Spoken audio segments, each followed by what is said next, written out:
Davamızı temsil itibariyle bir kahramanımız var ki, kahraman denir mi Nebi'ye? Sadece ondan bir misalle bu mevzuda da iktifa edeceğim. O hakaretlerin nelerine maruz kalmıştır?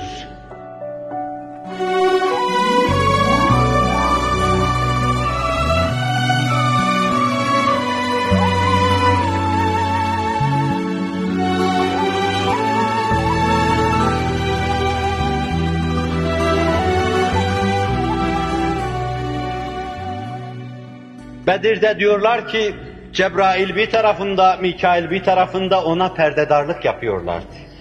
Hani hükümdarlar otururlar, birisi bir yelpaze alır, onun başında sallayıverir böyle. Yelpaze sallayıverir. Allah, sevdiği Habibine bu vazifeyi göklerin ve yerin en şereflisi iki melek vasıtasıyla yaptırtıyor. Cebrail ve Mikail'le yaptırtıyor.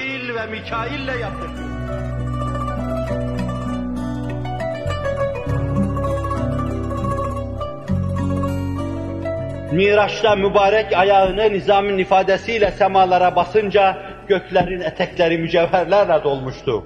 Yarım hilal atının ayakları altında bir nal haline gelmişti. Güneş o bezme koşuyordu, bana da bak diyordu.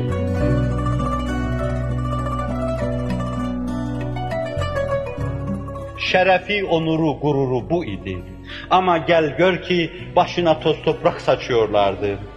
Geçtiği yerden geçtikten sonra öbür tarafta cübbesine atılmış tükürükleri temizlemek için saatler istiyordu. Onurum, şerefim, senin onuruna ve şerefine binlerce onur ve şerefim feda olsun.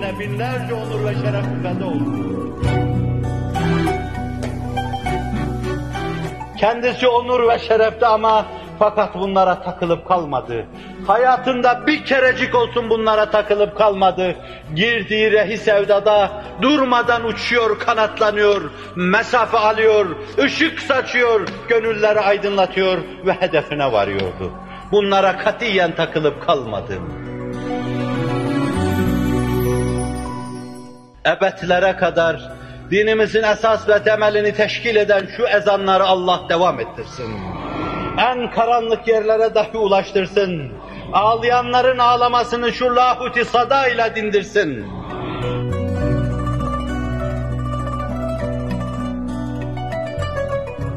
Onurum, şerefim demiyordu Allah Resulü. Bu arada mübarek zevcelerine iftira edildi. Münafıklar bir fitne ateşi tutuşturdular. Aişe validemiz, hayatın aynen kendisi olan bu büyük kadın, Aişe de ondan geliyor.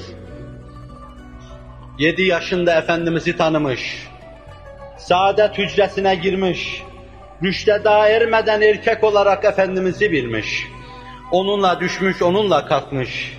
Vahyin sağanak sağanak yağdığı bir hanede büyümüş. Allah'tan gelen emirleri duymuş. Cibril bir gün Efendimiz'in yanına gelmiş ve Cibril'den aldığı şu mesajı ona ulaştırmış. Ya Ayşe, işte Cibril yanımda oturuyor, sana selamı var. Ya Resulallah, ne görmediğimiz şeyleri görüyorsun.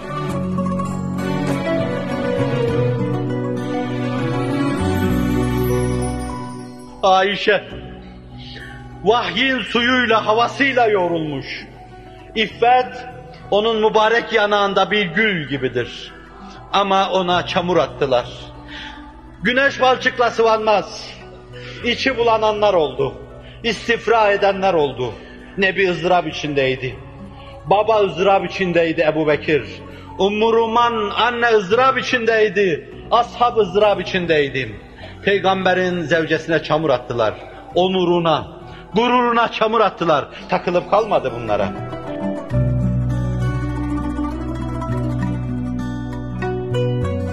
Ne kadar Efendimiz sallallahu aleyhi ve sellem tabii davrandı.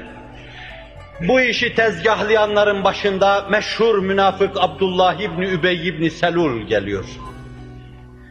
Medine'nin emirliğini kendisi için bekleyen insan.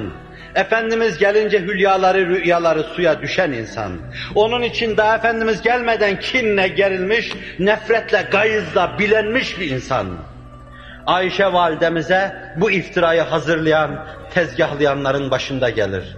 Ama gariptir, bu adam camiye gider gelirdi abdestsiz. Mümin görünürdü. Cihatlara iştirak eder. Birkaç insanı da arkasına alır, bozgunculuk yapar, çeker götürürdü.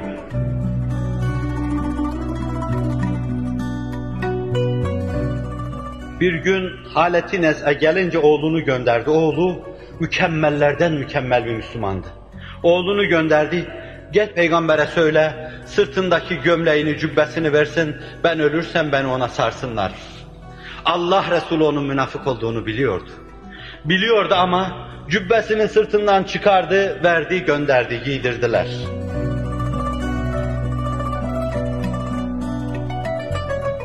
Vefat edince cenaze namazına iştirak edeceğim dedi.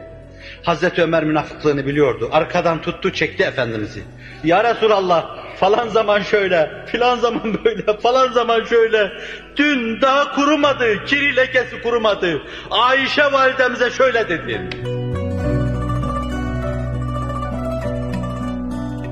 Ya Ömer, Allah bana istağfir lehum ev la testağfir lehum. İn testağfir lehum 70 merreten felen yağfirallahu lehum. İstiğfar etsen de etmesen de Allah kabul etmeyecek. İstersen 70 defa istiğfar eyle.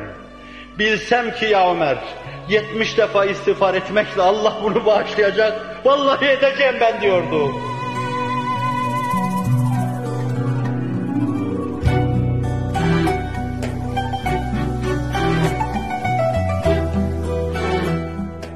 Bu ne iştir? Bu ne anlayıştır? Bu nasıl kendini aşmaktır? Bu ne derin idraktır? Bu ne affediciliktir? Bu ne müsamahadır? Bu ne müthiş toleranstır?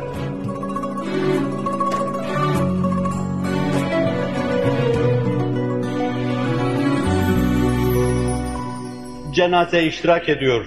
Ediyor ama Allah namaz kıldırtmıyor. وَلَا تُصَلِّ عَلَى أَحَدٍ مَاتَ أَبَدًا. Ebedi bir ölümlü ölen üzerine namaz kılma. Neticede Hazreti Ömer'in dediği oluyor ama başta Resulullah'ın dediği oluyor. Zira o insanlığı ateşten kurtarmak için gelmişti. İnsanlığı ateşten kurtarmak için gelmişti. Bir gün şöyle diyecektir. Yeni Müslüman olmuş birisi saygısızlık yapınca herkes üzerine hücum edecektir. Ve sonra kaşlarını çatacak, şöyle diyecektir. Ben bunlara nur dağıtmak için geldim. Benimle ümmetim arasına girmeyin. Onları kaçırıp ateşe sokmak istiyorsunuz.